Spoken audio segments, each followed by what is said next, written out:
Hello and welcome to the Teardown Sessions from Crowd Supply. I am your host, Helen Leigh, coming to you from sunny Portland in Oregon. And today's guest is the delightful David Zovko from e-Radionica. That's 5,000 miles away in Croatia, which I hope is sunny. Oh, it's probably dark by now, isn't it, David? Yeah. Well, thank you for giving up your evening to come and nerd out with us about e-paper and open source hardware. Tell us a little bit about yourself. Tell us a little bit about your, To get started, I'm happy to be here, and thank you for inviting, of course. So my name is David. I'm from Croatia. So it's a small country in Europe. I have started the company.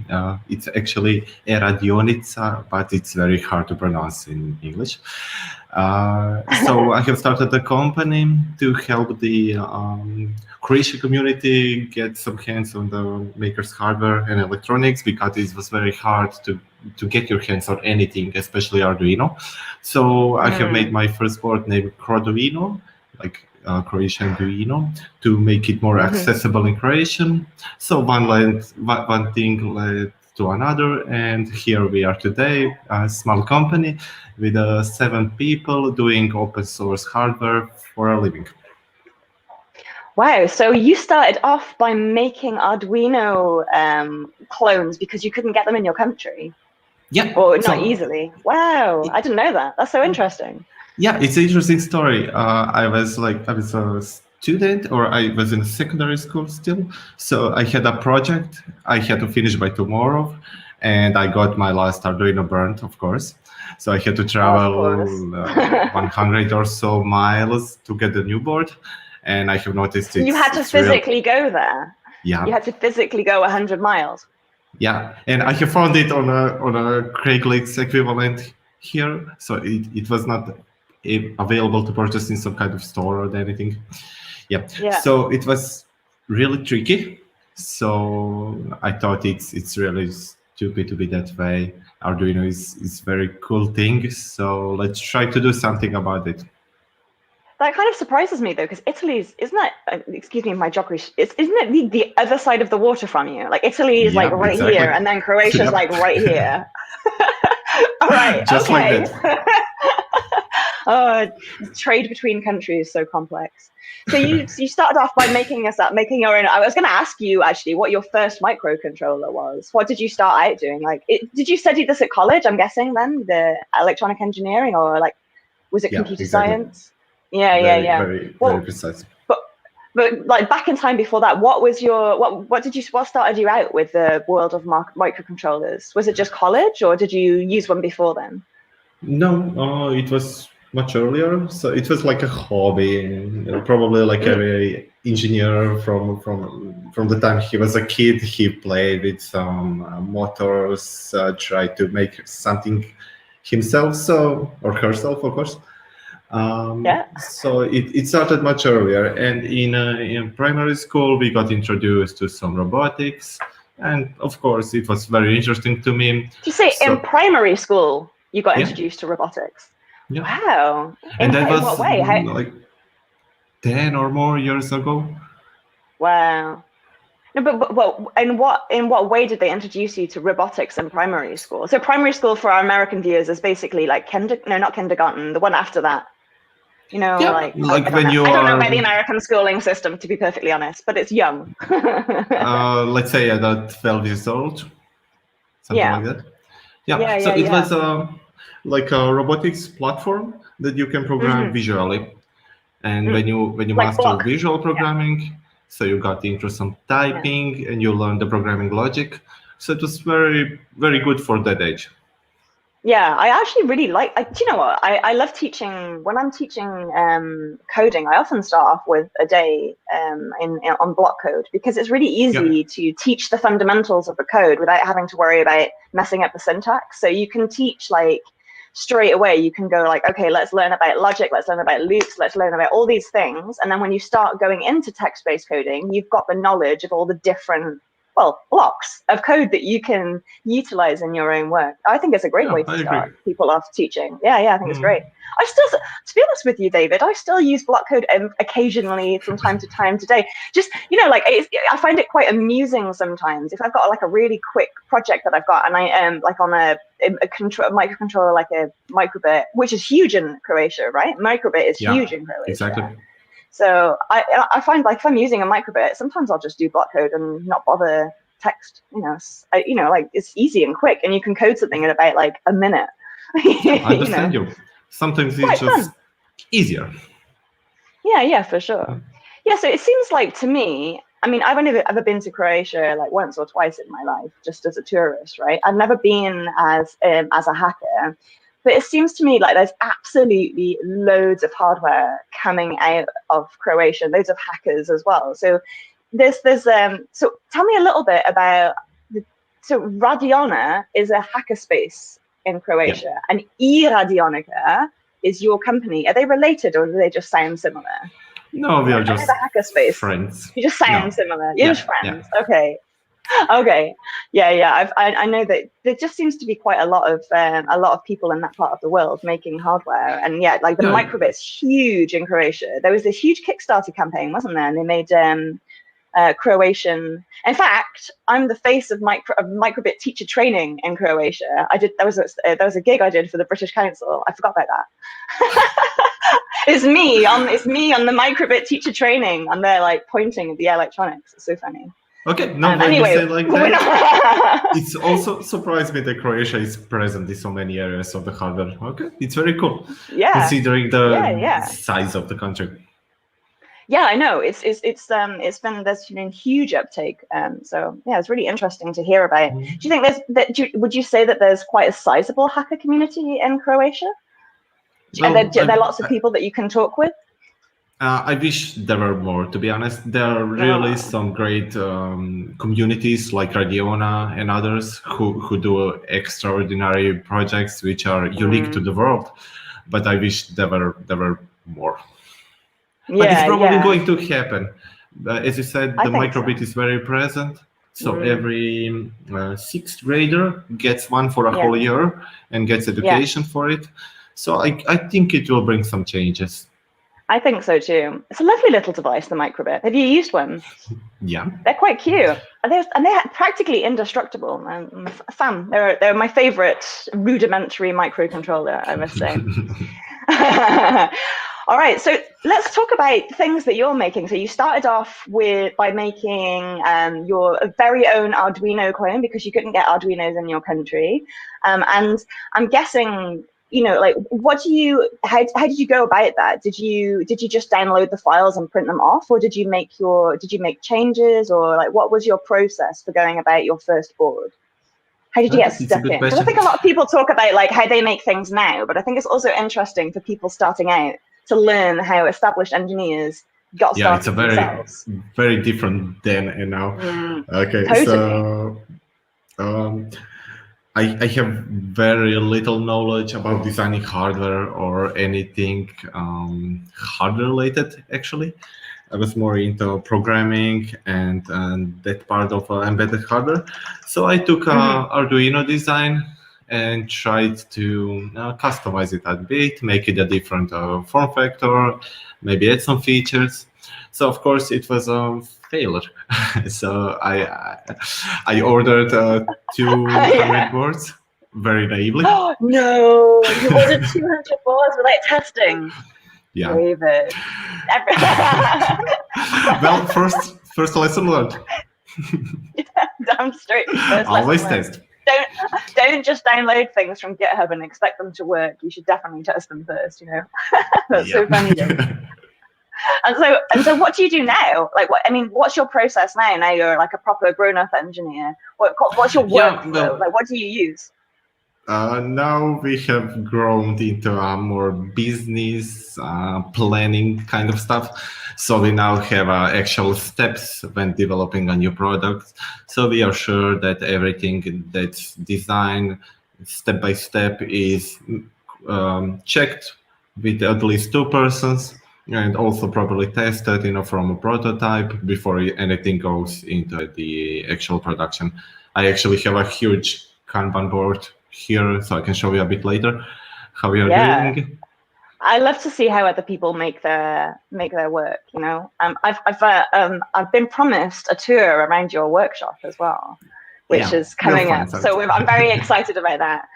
Just a quick note that hello to everybody who's in the chat. Hi to Meme, hi to Leon, hi to Drew. So we got someone from Florida, we got someone from Bulgaria, and we got someone else here from Portland, Oregon in the chat. Hi.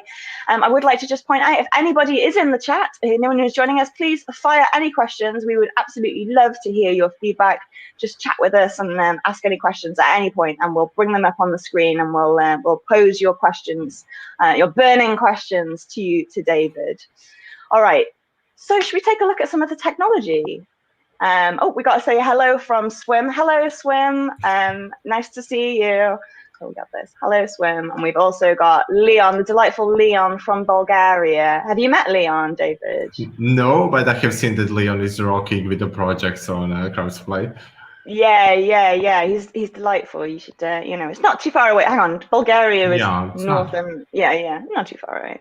Yeah, and then we've also got Drew Festini in the house as well. Hello, Drew Festini. And we've got Mem from Florida as well. So hi to everybody in the chat who's coming to say hello to us. Let's take a look at some of your tech, shall we?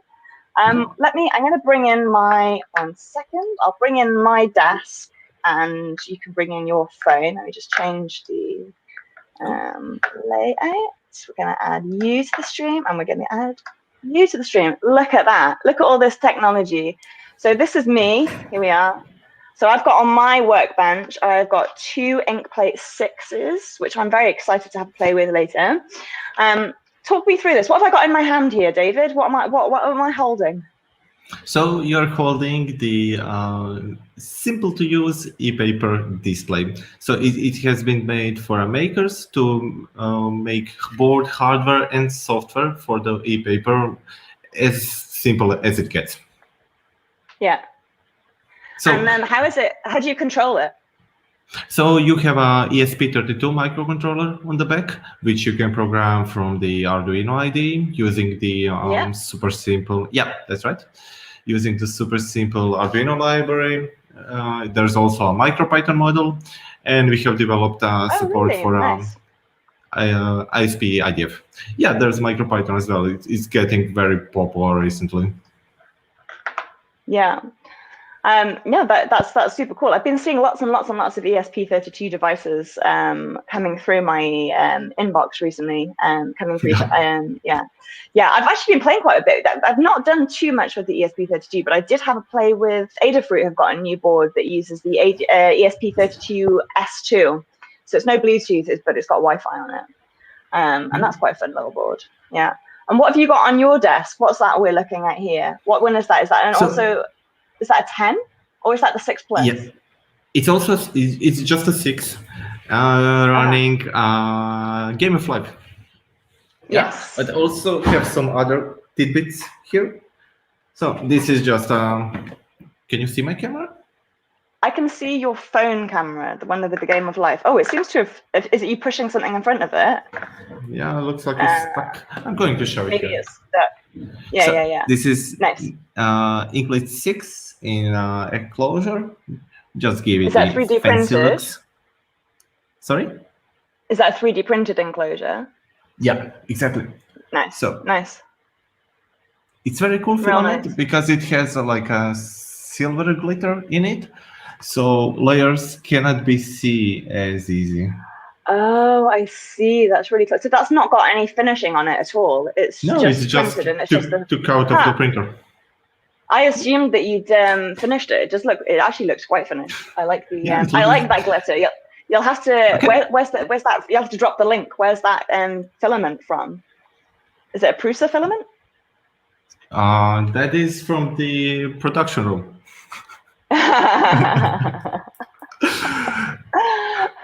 I'm excited. Are you going to show us your 3D printers later as well? Yeah. I have a very interesting thing here. Of course, it's a prototype. You can see a lot of bodge wires. It's a normal thing, Yeah, but it's of course. actually ink paper in color. Oh my gosh. Oh yes, so it is. Look at that. Oh, Yeah. your So thing just dropped off. I got a Swim just said much love for the glitter, and sorry. Leon says pretty cool enclosure, looks very nice. I think it does look very nice as well. And again, yeah, much love for that glitter. Yeah, sorry, I got a network loss for a second. Yeah, Yeah, sorry that's about fine. that. It's all good. It's a live so stream. These things, it's compulsory. We always drop out at some point. So show me what you got there, the color. yeah, so it is a new generation of screens from a ink, and it's able to show 7 different colors. So it can make a pretty good looking images on it. Yeah, it just takes some algorithm programming to get the 7 existing colors to achieve all other colors, but the results are pretty cool. So we are playing with this thing and trying to make something of it. So hopefully it goes out as a new Inkplate as well. But That's I think really it will exciting. be I think it will be very cool to have a possible to show all colors on a e-paper I display. think So that there's looks more incredible. power and Oh, there's, of course, yes, because it's e-ink. I've actually not used color e-ink before, well, e-paper. I got a question from Wokwi, who asks, is that the ASEP panel from WaveShare? Yeah, it's a ASIC panel, so it means advanced color. Sorry, I don't know the full name, but yeah, the WaveShare uses the same panel from the e-ink. Ink is the manufacturer. Yeah, it's just exactly the same panel. That's really awesome. And I know that you're using screens. Tell me about where you source your screens from. Yeah, that's very, very tricky. Oh, really? Yeah, so maybe to get started, just to give a quick intro how the Inkplate was made. We were trying to get a project done with the e-paper and stumbled upon, I think it was WaveShare or something, and it didn't felt finished. So it was missing some software pieces. You did an external microcontroller. It just took some work to make it done and work properly. So we decided to make a just all-in-one board that fits all this stuff together. And ink is a very closed and requires a lot of legal stuff to get signed and make it done. So we decided to do reverse engineering from a Kindle device, and that took some time. And when that was finally finished and we have managed to get somewhat optimal picture, it was time to sort the panels, and that was pretty hard as well. So I wasn't able to find some actual quantities, these displays in quantities. So I took a plane to Shenzhen in China and just went around the markets all day until I find a few stores. Those markets are so cool. Was it your first time in Shenzhen? Yeah, I would recommend going there to every engineer. Yeah, it's me just too. Unique. I think anybody who works in engineering should go check out Shenzhen at some point. I did a couple of residencies in Shenzhen a few years ago, so I got to spend like 4 months there. Wow. And it was so fun, like going around those markets. Like it's just like you can get anything at any at any time of day or night, and the speed with which they do things there is amazing. Yeah. Something called like Shenzhen speed, right? It's just the level of rapid prototyping that you have access to in Shenzhen is incredible. Yeah, so it's awesome. like it's those markets. Yeah. Oh my goodness. Yeah, I didn't know how. I didn't really quite believe how giant they were until I saw it. It's just so many of them. Pretty cool. But you're using in the original Inkplate. Yeah, go on. Yeah, sorry. Okay, it's the latency, right? It's so easy to talk over each other. Yeah. Oh dear. Well, we are 5,000 miles away from each other, and we're still managing to have a conversation. So even if we're talking over each other once or twice, it's not too bad, right? It's the magic of the future, right? So you were using originally for the Inkplate 6, I believe you were using recycled Kindle screens, correct? Yeah, so it was from a guy we found in Shenzhen, and we have managed to source these displays from. So he actually That's so gets cool. yeah, it's very unique to see. He gets old Kindles that have a broken battery or something else broken, but not the screen.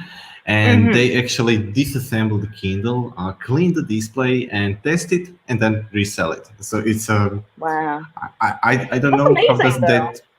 Yeah, I don't know how does it make sense economically, but they are doing it. So yeah, it's very good to give it a second life.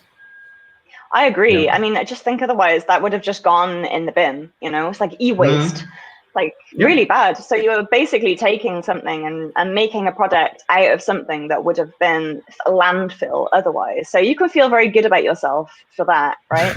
Was that actually was that even a motivation for you at all, or was it just a happy accident that you happened to contribute? Yeah, to be honest, it's a happy accident. But when we see there's a chance to get it recycled, we didn't think much of it. So it's a sure thing to take the recycled. Only the risk is that at some point these recycled pins are going to run out. But we'll find another solution by that time, hopefully. Yeah. Well, it looks fantastic. And another thing I really wanted to ask you here. Okay, so you are making a living making open source hardware products. And I'm really curious to learn why open source hardware. Like, surely it would be easier to like make this proprietary, right? And to not share your learning and to not share your code. Like, what is it that brought you to open source hardware? That's very simple question. So because the open source hardware have enabled me to do my own stuff, to learn, I have decided to give it back. It's simple as that. So I'm exactly everything. The same. Yeah. So if there weren't open source, I'm sure I wouldn't be sitting right here today. 100% sure. So why not give it back? It just makes sense. I agree. Would you actually say, I think some people say that actually it makes more sense because there's a community there ready to help you, and the community there who are actually interested in purchasing open source hardware. Would you say that that's fair? Yeah. Yeah, I agree. So in the beginning, it was the reason I said, and of course, it's going to be always, but as the time goes on and we have more users of our products, it's getting more beneficial for us as well for the customers of ours. So I think it's a win-win actually. We get many feedback, we get modifications, we get fixes we didn't know we should do, and the customers get a really great access and ability to customize their own products. So I think it's a really, really good business model, and I really recommend it to anyone. So what have you run into any problems with open sourcing with your software or your hardware? Have you had any clones, or has that not really been an issue for you so far? Not yet, and hopefully it won't be. Because you've done quite well, haven't you? They say that, like the old adage is, if you're being copied, it means that you're being successful. But you've done pretty well. You've raised over, like, just from e-paper devices, I had a look, and you've raised over $250,000 from e-paper, open source hardware and e-paper. That's not shabby, David. No, that's not too bad. That's not too bad, $250,000 from open source e-paper. Come on, snaps. You get major props from you. Major props for you. That's pretty cool. Yeah, I gotta agree. Give the man his flowers. Give the man his. Were you expecting to be able to make a company out of it, or were you just like, you know what? I just want this device. I'll put it out there and see what happens. Was this a plan? Thank you for the congrats. Always the plan. No, it was actually, let's see what happens. Let's see if people actually want this thing and do they like it. We had no idea, so it was actually quite time-consuming to reverse engineer the Kindle because this e-paper driving protocol, it's really, really sensitive to even 1 degree temperature change of the panel.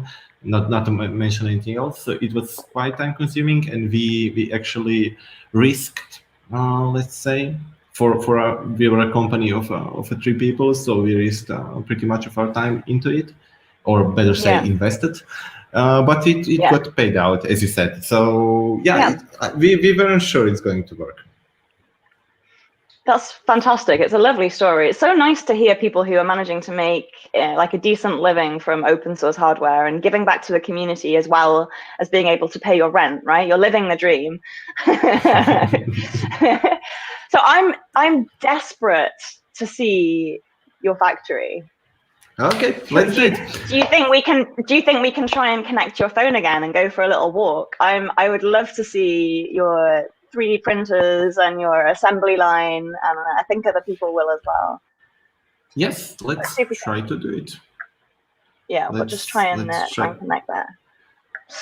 Got a message from Swim saying it's so nice to see open source work out for a small business, and I could not agree more. It is really nice. I love seeing it. That's actually one of my favorite things about my job, is seeing these really awesome idealistic people who are making hardware and sharing everything they know about their hardware, their files, their code, their everything, and seeing seeing people kind of make it and get acclaim from their community. It's just, it's really nice to see.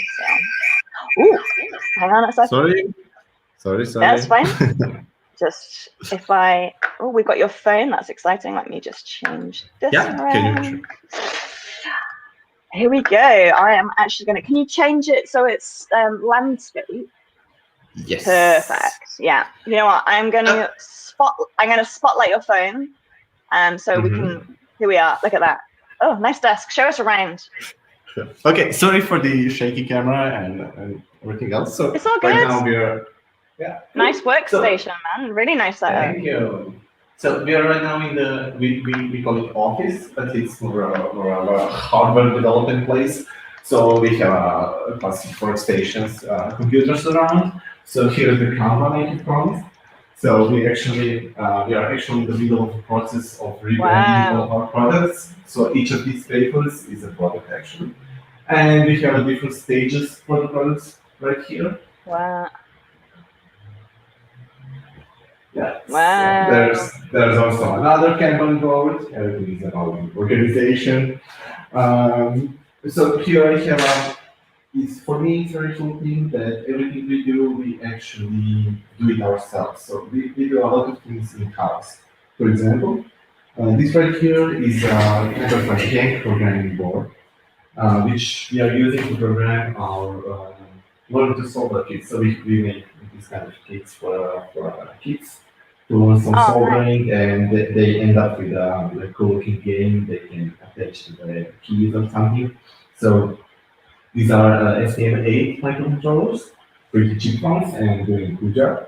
So we took a Raspberry Pi, a lot of bunch of STM programmers, and added some hardware like LED synchronization. So you would put a whole panel of these boards on a programmer, and as you press the button, you would press the button, and this thing would automatically program all the microcontrollers. No way.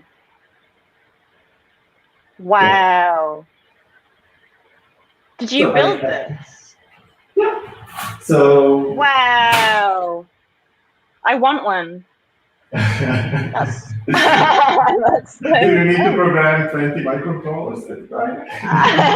No, but now I want to make 20 microcontrollers so I can program it on your jig there. That's a really nice. I like the indicator lights. I've not seen such blinking lights. That's very hackery.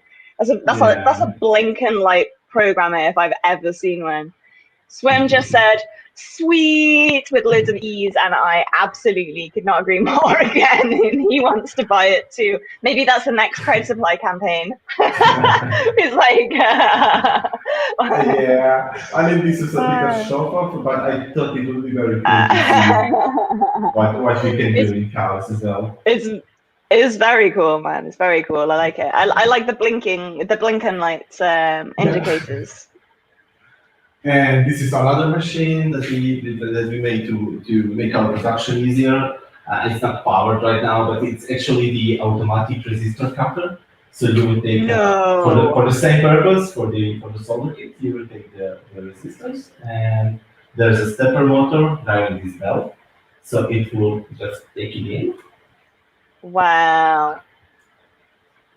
Leon says, "Wow, awesome setup." And I could not agree more. So you're, oh my goodness, is that just scissors on a motor?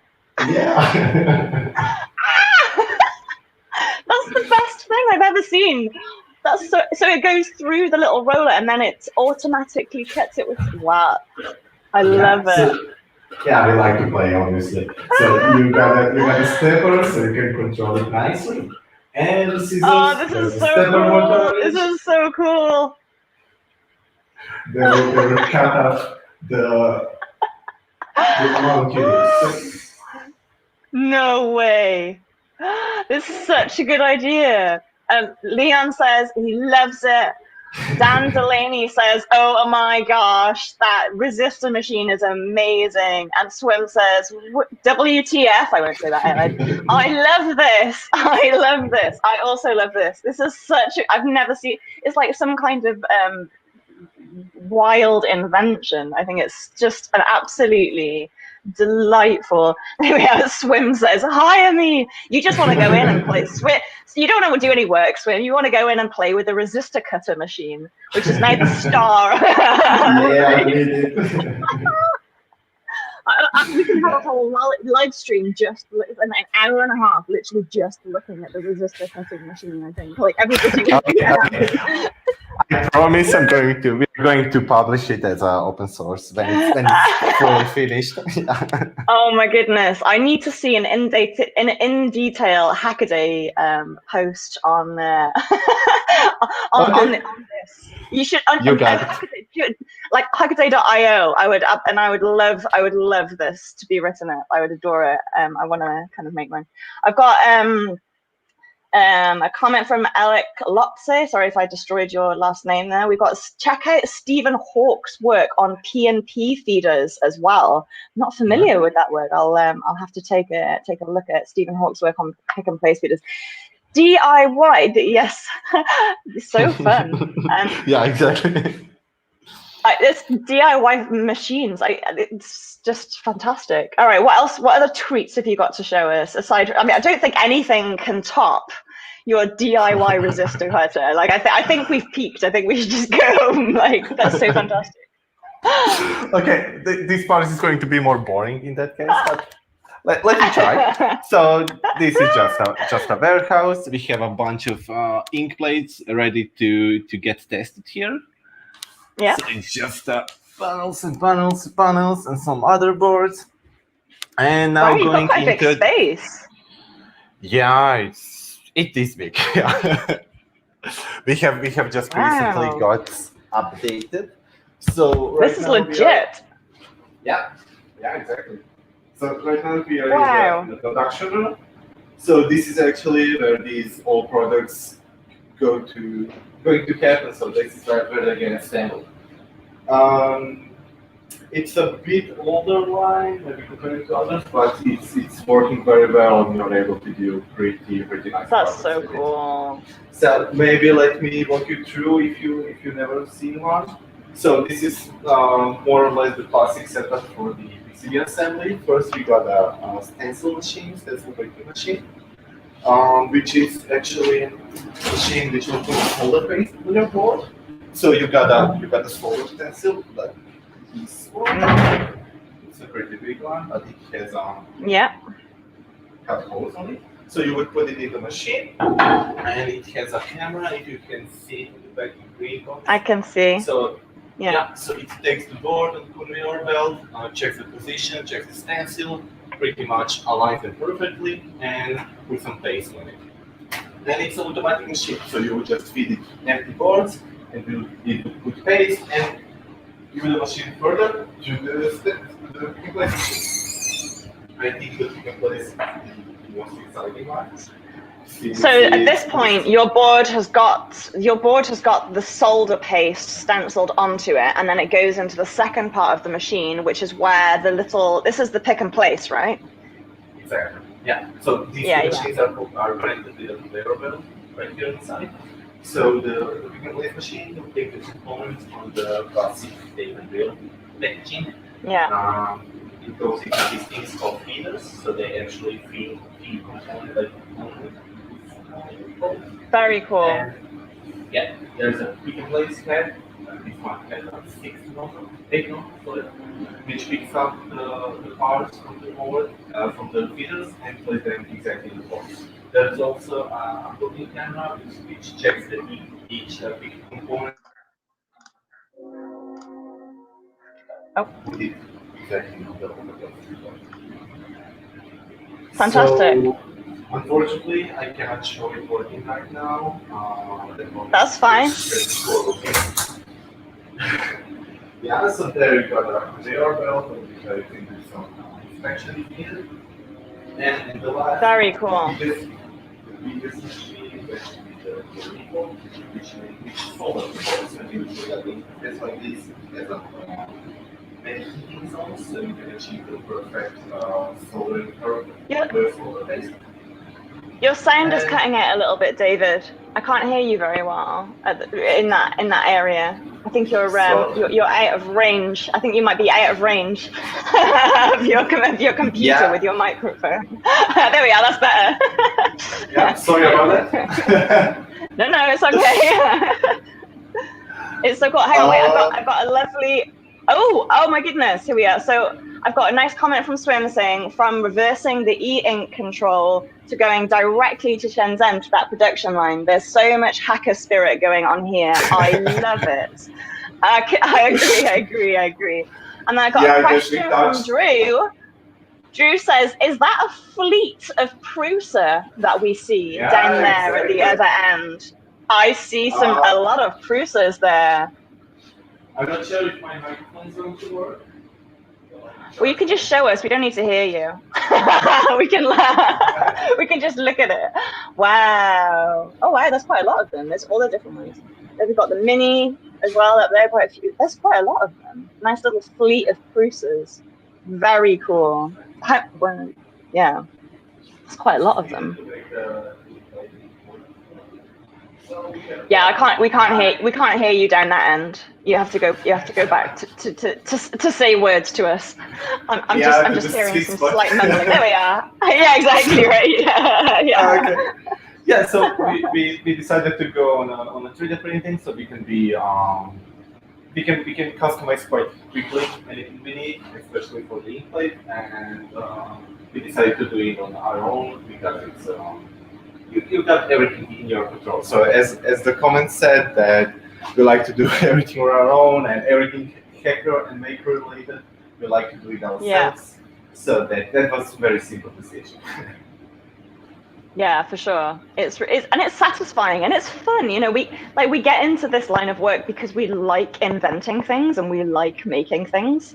So it's genuinely it's quite inspiring to me to see that you're doing all of this like on your own and you've maintained that spirit of invention whilst bringing up a company. You know, that's actually can be quite hard to do, to maintain like the curiosity and the hacker spirit when you're actually running a company. You know, so kudos. All your components. It's like I don't know. Maybe it's just in us, so we cannot resist. So it's always going to happen. We are going to do things forever. It's fun. It's just it probably makes your make life your work life a lot better. Yeah. Comment from Eric saying, Eric Lotze says, amazing setup. All caps amazing. I agree. It is all caps amazing setup. A beautiful mix of hackery stuff and those industrial machines. It seems like a great place. Keep up the great work. Yes, it's wonderful setup. And it's so cool that it's a setup that's producing open source hardware, right? Like that's the cool thing here as well, is that you're making a living and making hardware, and you're making it all open source as well. It's a wonderful thing to see. Very cool. And it works. Yeah, it works. It works. We love it. That's a great component thing. Yeah, there's also some warehousing. I'm not sure that I have prepared anything much interesting, I guess. So we have this. Maybe this is interesting. We have this. Setup. It's actually on the wheels. So since we have quite a few workstations here, so you got one wheels with any tools that you will need, and so you will just bring it to your table, plug in one cable, and you got everything working. So supply, multimeter, soldering iron, hot air, oscilloscope, everything you need. I'm actually a massive fan of putting things on carts. I've got all of my. I've only got one 3D printer, not a fleet of them, but I've got all of my 3D printing equipment on a rolling cart so that I can move it anywhere, right? I think it's actually a really good. Having things on carts is a great deal. But I've not seen. I like your Alex cart. All right, I'm gonna add you back in because you're sat down at your desk again. Let's remove the exit solo layer. Let's remove that one. All right, here we are. Look at that. We're back, and we're back. Hello.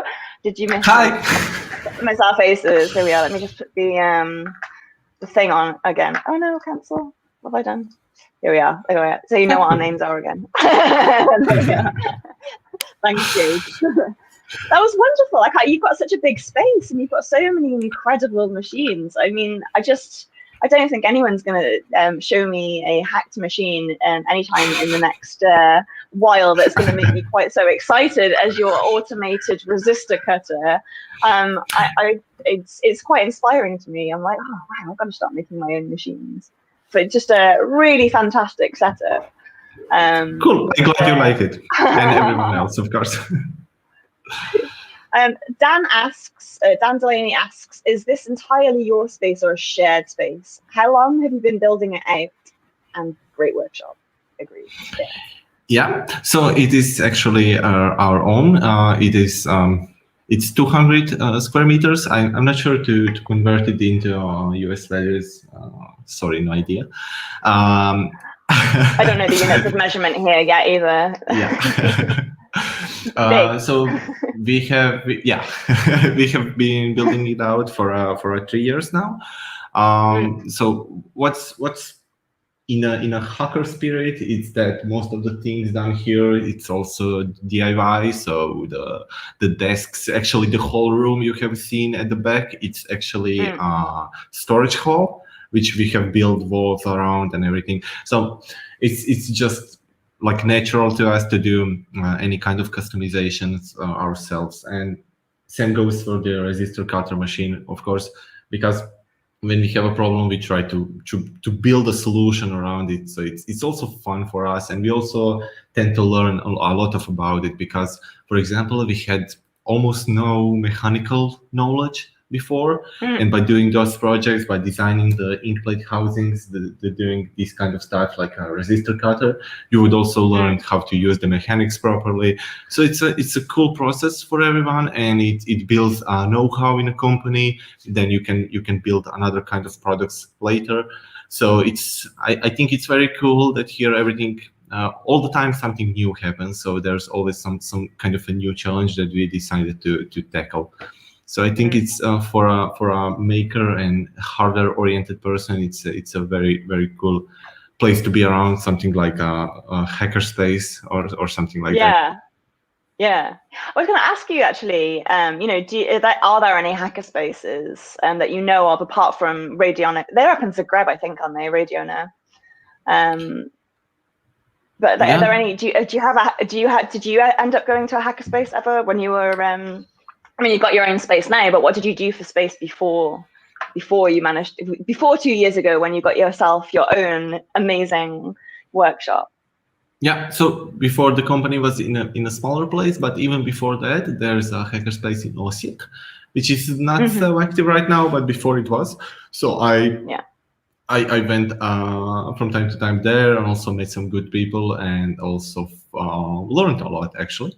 And I think the Radiona from Zagreb, who made the ULX3 from the crowd supply as well, they are really the biggest and the greatest hackerspace, not only in Croatia, I think also around, because they are very, very active and also have the meaningful and big projects and also doing crazy amount of workshops all around Croatia. So these kind of things, I think they gave some motivation to the others who don't know so much.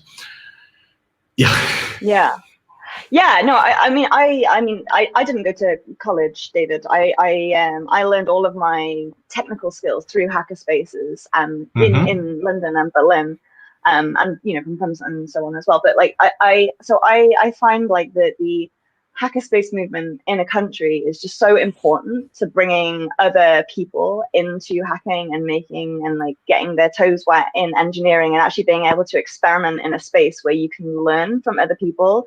Just that culture of peer-to-peer learning and like non-judgmentalism.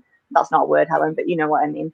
I think like learning about the hackerspace culture is I think so important. And like the Radiona one is quite a big one. I know that they do a lot of education stuff as well.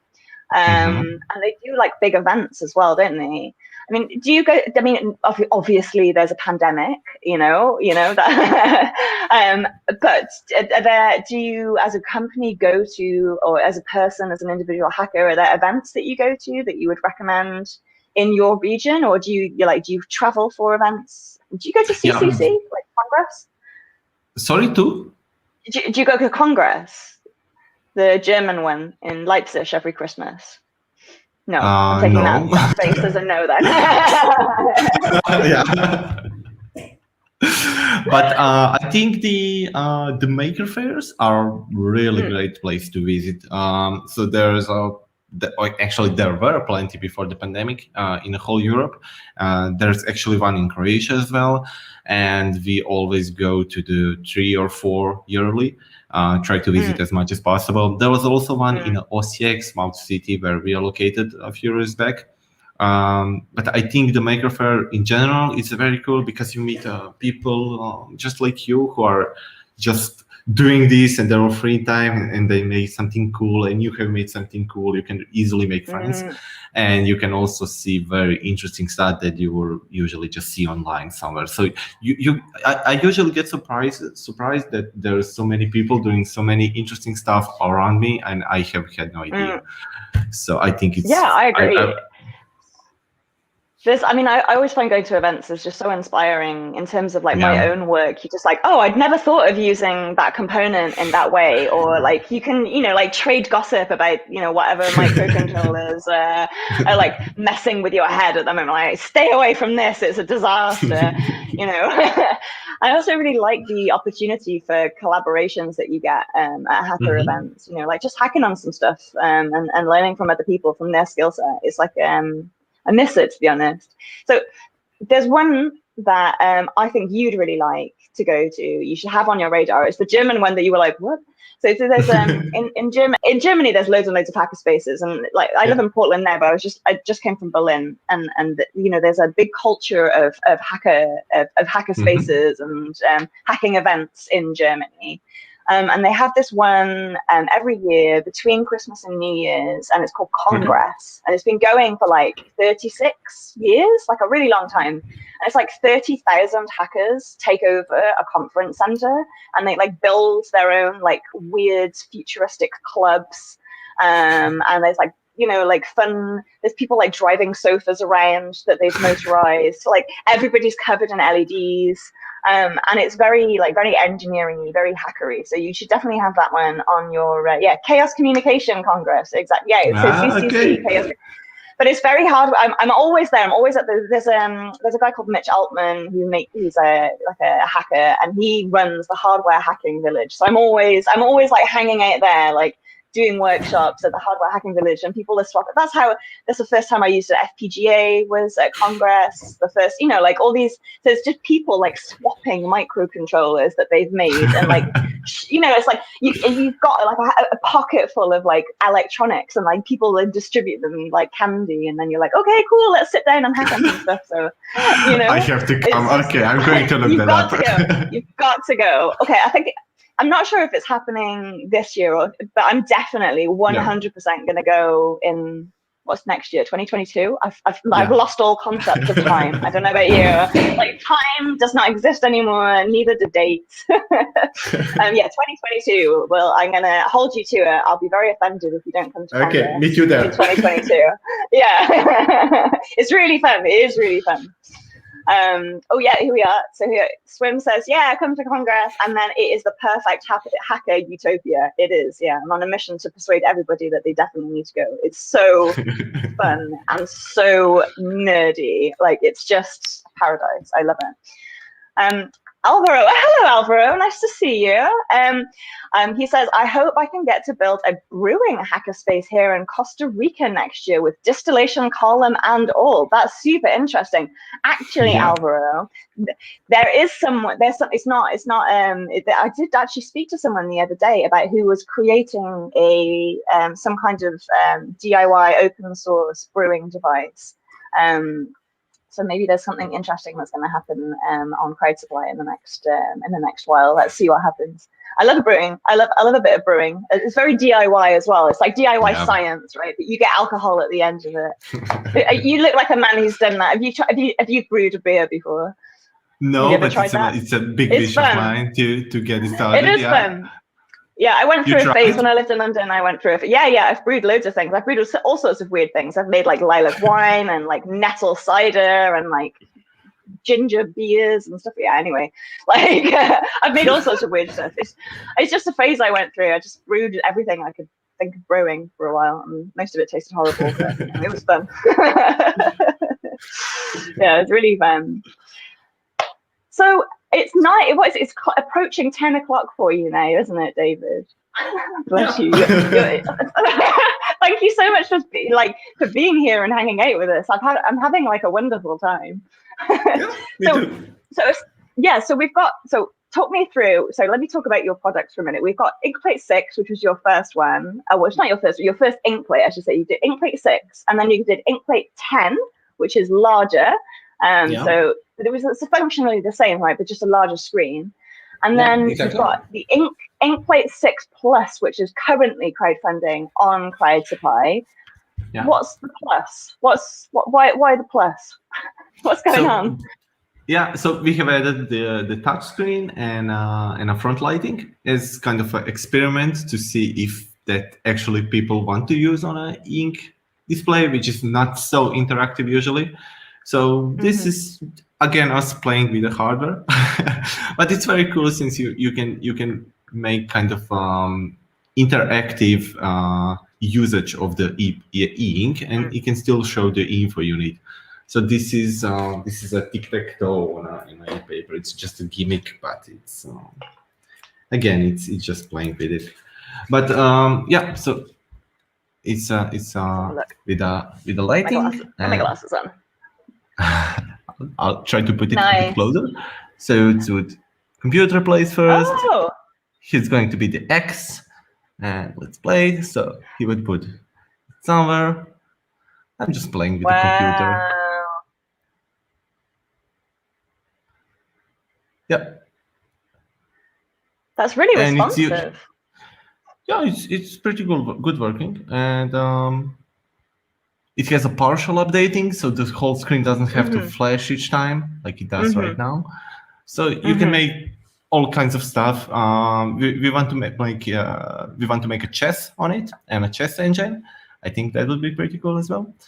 That will be pretty cool. Yeah. How sturdy is it? Like if someone got a bit, like how sturdy? That's what I'd be scared of with touching the screen. Like, is it easy to break it, or is it like quite sturdy? Yeah, I would think just like in the middle, like classic capacitive touchscreen on the top. Okay, easy. Okay, I've got a question here from Drew Festini. He says, was it difficult to figure out refresh waveforms for the Kindle panel in order for the code on the ESP32 to control the panel as well as Amazon's firmware? Should have breathed more before I started that sentence. That was a long one. So it was the hardest thing to do about the whole Inkplate. And we are still not able to do it as good as the Kindle does it, and we are never going to be able to do it that way because the Kindle has so-called timing controller on it. So it's actually a chip which has lookup tables on it, which are very, very detailed and talking about the waveform timing for the display for different serial numbers of the displays and for different temperatures. So it's very, very hard to emulate it without the real lookup tables, but we try to get it as good as it gets, I mean, without spending years on it. But I think it's pretty good right now. hopefully it can be seen on the image quality or with someone with the actual image on it. So yeah, it's pretty hard, and hopefully we get to improve it over time. But it's never going to be as good as using the timing controller. And why we didn't use the timing controller? Because we cannot make the product open source in that case, because you would need to sign different loads of NDAs and stuff to get access to it. That's really interesting. Really interesting. Thanks for talking us through that. And we've got a comment from Leon who says that he is thinking about replacing his Kindle with an open source hardware alternative. Whoop, whoop.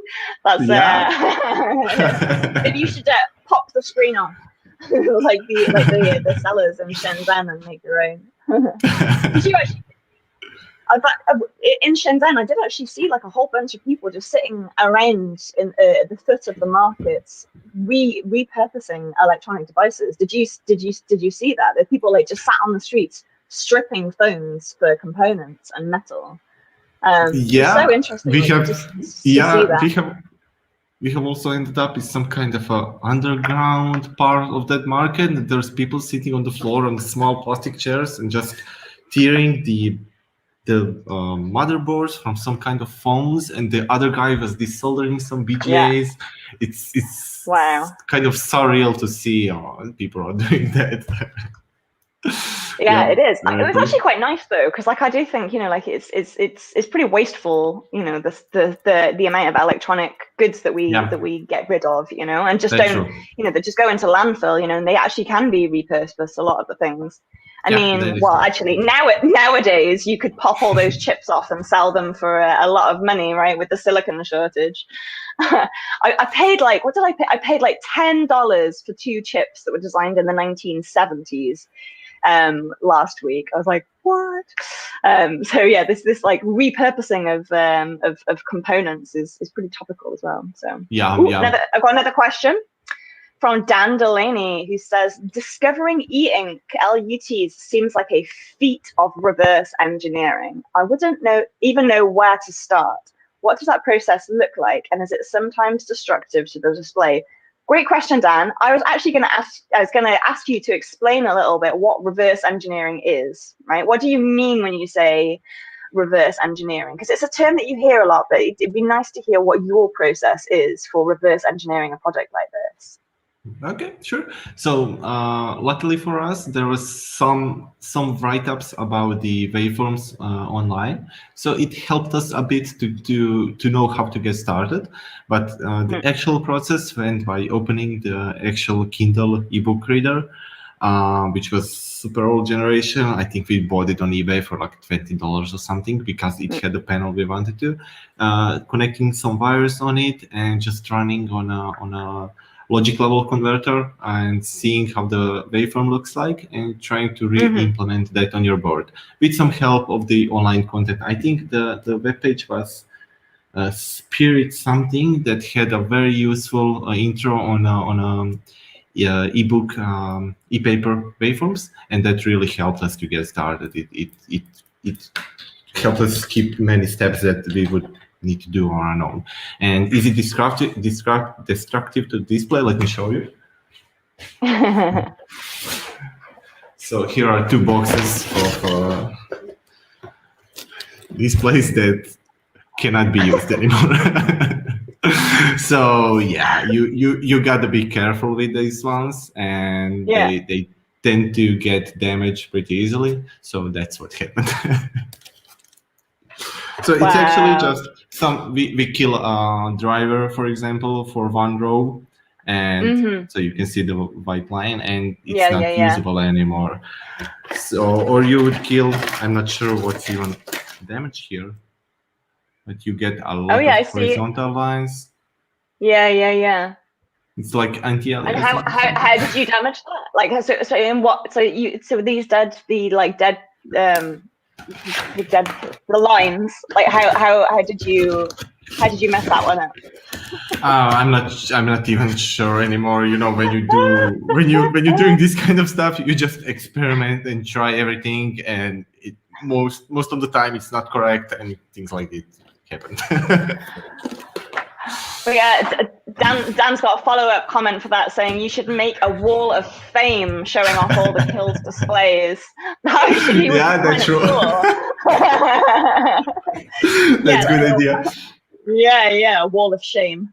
The badge of honor. Yeah, I think it would look really cool, actually, like in a grid of all the boards that you messed up trying to get to your project. It is a wall of fame. Those are the failed steps. How many times did you fail, and then it's kind of cool, actually. All right, I've got another question here. Oh yeah, go on. Show me what you got. Yeah, I got a full drawer of stuff like this. For example, this is a Inkplate 10 that has a trivial mistake here with no ground polygons. So we keep like these ones like for a joke or to learn something from it. But yeah, there's for your badge of honor, for your wall of fame there. Yeah, put it like here. With the wall of reverse engineering. All right, I've got another question here. So from Alvaro, saying, out of the shop, how many machines are maintained by yourself and how many are on external contracts? Is it expensive? Yeah, well, the PCB assembly equipment that we have seen at the back is quite expensive. That's why we didn't go with the new, but found some pretty well maintained and refurbished machines that are 10 or 15 years old, but still can push. Do you own it though? Yeah. Yeah. So it's ours, and we do there's weekly and monthly maintenance, but yearly maintenance has to be done by official licensed company.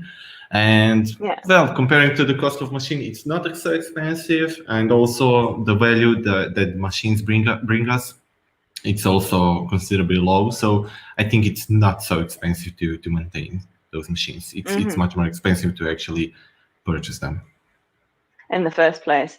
But you managed to find a refurbished one that was 10 to 15 years old, which you can find them around. People do get rid of them, but it works just fine, right? What's your capacity? Like how many boards could you make in a day? Yeah, it heavily depends on the board design, of course, number of components and alignment and everything. Yeah, but of course. To put into perspective, for Inkplate 6, Inkplate 6, we can do the production for 200 and 250 on a single day. That's about 50,000 components placed. So wow. Yeah, it's 50. Yeah, 50,000. Wow. Yeah. I think it's a lot. The capacity. Yeah, that's very a lot. Yeah. But that capacity, it's pretty good for us. So yeah. That is great. That's fantastic. And do you have them going every day? Like, what's your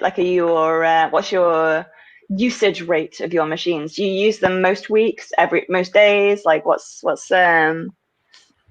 these machines also. They take some time to set up, and we have more than 100 products in our e-Radionica shop, which are just like sensory things. This is a BMP 180 or just some kind of temperature sensor. So we have many of those. Yeah. Breakout boards, exactly, and some also microcontroller stuff.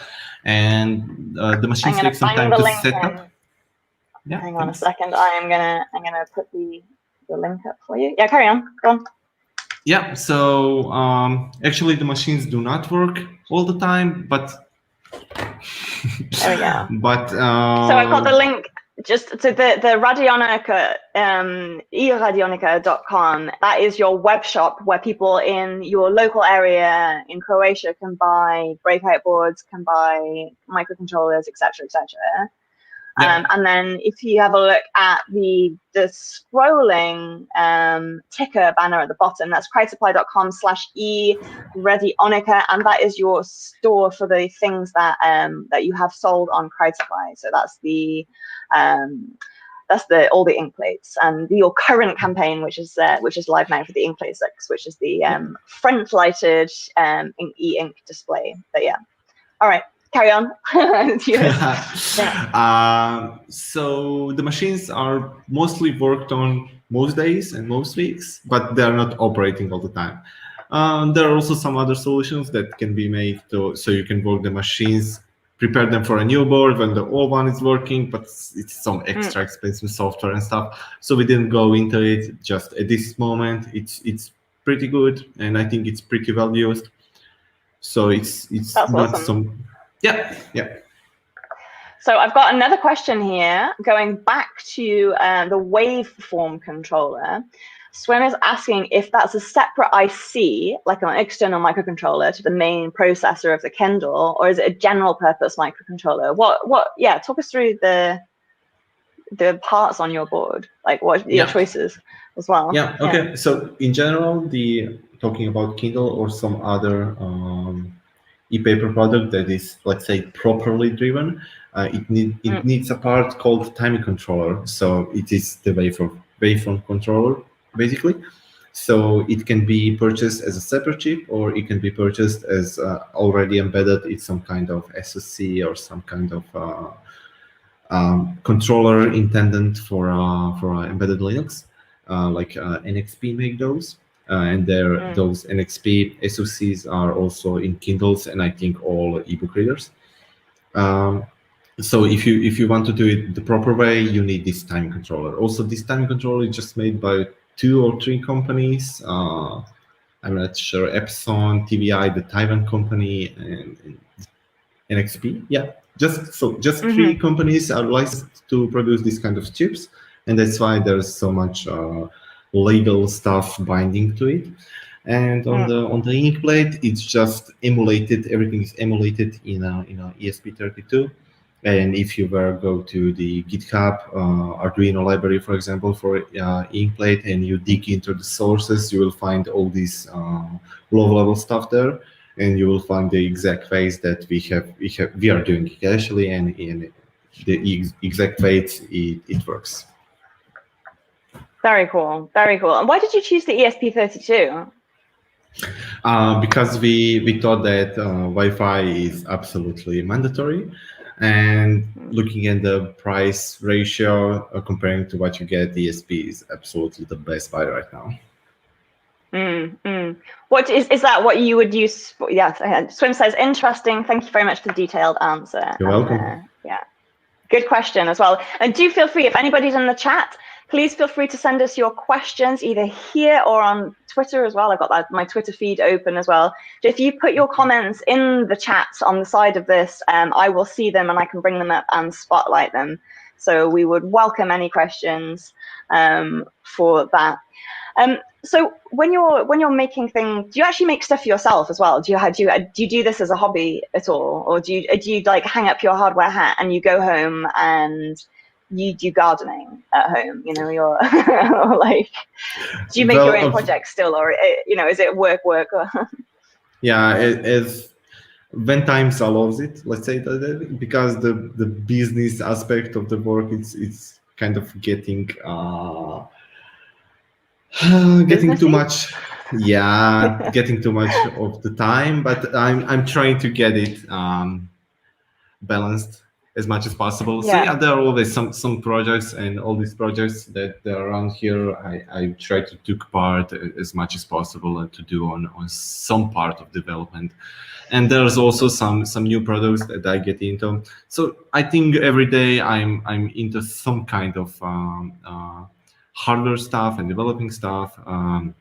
It's just That's not important. that I have 3 days in a piece so I can sit down and make my own project. That hasn't happened for years now, but it's always bits and pieces of very different projects all the time. I think it's important to try and keep, because we get into this because we enjoy making things, right? So like once your business becomes successful, it's quite easy to get totally just do business all the time because it demands it. So, but I feel if you can make that balance so that you still get to do some engineering from time to time on a regular basis, I think it's just going to make your life so much happier, because like that's what you got into this to do, right? Is make cool things. That's very correct. Yeah. Yeah, right? So and I think that's one of the reasons why I really loved your DIY assembly machines and your like resistor cutters and everything, because I could just see this love of engineering and love of tinkering just so obviously displayed in and around your workshop. It's really nice to see. Yeah, I'm glad you're trying to keep that balance though, right? You've got to keep that balance between business stuff and the making stuff, the fun stuff, right? Yeah, right. It's always a fight, but yeah, always a fight. Yeah. All right, I've got another question from Wakwi. We've got a question which is: are you looking to develop your own e-paper panels in the future? You said earlier, so you're taking the refurbished Kindle screens, but you said earlier that eventually they'll run out. So yeah, are you looking to develop any of these panels in the future? Are you interested to hear? Yeah, I for sure I would love that, but I think financially it would require a lot of resources to get it started, especially machinery. So I am afraid that's not going to be possible, but it would be very, very cool to be able to do our own panels. That would be super cool.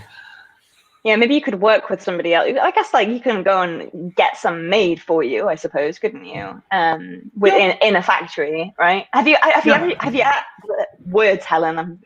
My sentences aren't coming out properly. Have you ever actually been to an e-paper factory? Have you been in? Because you said you've been to Shenzhen, right? Like, have you been inside a factory where these things are made? I bet that would be really cool. Hopefully we get to put our feet there and see some of that magic happening. Yeah, but no, not yet. Saying, did you get to go to any factories while you were in Shenzhen? Yeah, that's mandatory part of going to Shenzhen. I know. I got to see what was the coolest thing? What were the coolest factories that you saw in Shenzhen? For me, it was actually just the PCB assembly because I love that process and I love seeing how others are doing it and learning about it. So we have been in one quite big PCB assembly factory and have seen some pretty cool machines. So that's for me, that was the best part. I went to see Seed, Seed Studio. Mm-hmm. Yeah, I went to their factory. That was super cool. But actually, I had two favorite factories from Shenzhen. One was a cardboard factory. It was a cardboard box factory. So interesting, like the mechanics of all these machines and like the folding machines and like the making of the cardboard. I was like, what is this? Super interesting. And then the other one I went to see an injection molding factory. That was so interesting. Nothing to do with electronics, either of them, cardboard and plastic. But so far outside of my sphere of knowledge that I just really enjoyed going to see those factories. Super cool. As you can tell, I'm a massive factory dork. Like as soon as you told me, like a couple of days ago, I was emailing David, and he was like, can we show you around the factory? I was like, oh my goodness, yeah, I would love that. It was so fun to look around your factory. It's so cool, and it's really inspiring to see people who are making open source hardware do such a great job. How you got your own factory now, you've got like a small team, you've got your web shop, you've got over $250,000 in sales of open source e-paper. Who'd have thought it? It's like such an achievement, and it's so wonderful to see inside your lab. Yeah, it's been fantastic. I know that it's really late in Croatia, so I'm going to let you go and actually have an evening. Although I've taken up all of your evening, it's approaching 10:30 in Croatia, so I think I'm going to let you go home to your family and let you have the rest of your evening. It has been an absolute delight talking to you. We've seen around your factory, we've seen your fleet of 3D printers, we've seen your incredible resistor cutting machine, and we've talked a hell of a lot about reverse engineering e-paper panels. It's been super fun to talk to you, and we've never actually met before. So it's nice to meet. It's nice to meet you in person as well. Well, in person, as in person things get these days. And I'm going to hold you to coming to CCC. with me next so 2022 I'm basically gonna try and persuade everybody I know to go to Congress in 2022 with me. Okay, I look forward to that. We're gonna have there's gonna be a massive party. So we've got Swim says, what a fun stream. Thank you. I had fun. I thought it was quite fun, actually. Yeah. And we got loads of good questions as well from Swim, so thank you. Walkway also says, thank you so much for a super interesting session. Thank you for your interesting questions as well. And Swim says he's in the same time zone, so what a nice Friday evening. Yay! I suppose it is a Friday evening for you, which makes it even more exceptional that you've agreed to hang out with this dork on the West Coast of America. So thank you so much for hanging out with us, and thank you so much for all of your work. I'm so excited to see what comes next. Just a quick reminder that you can go to crowdsupply.com/e-Radionica and you can find the latest Inkplate from David's factory, which is the Inkplate 6 Plus, which is crowdfunding now. So if you liked what you saw and you can support David and David's efforts in open source hardware by placing an order on his currently open crowdfunding campaign. This has been delightful. This has been David Zovko, and I'm Helen Leigh for Crowd Supply. We've had such a nice time hanging out with you, and I'll see you again in a couple of weeks. All right, thank you very much, everyone. Yeah. Bye. Thanks all. Bye. Bye-bye.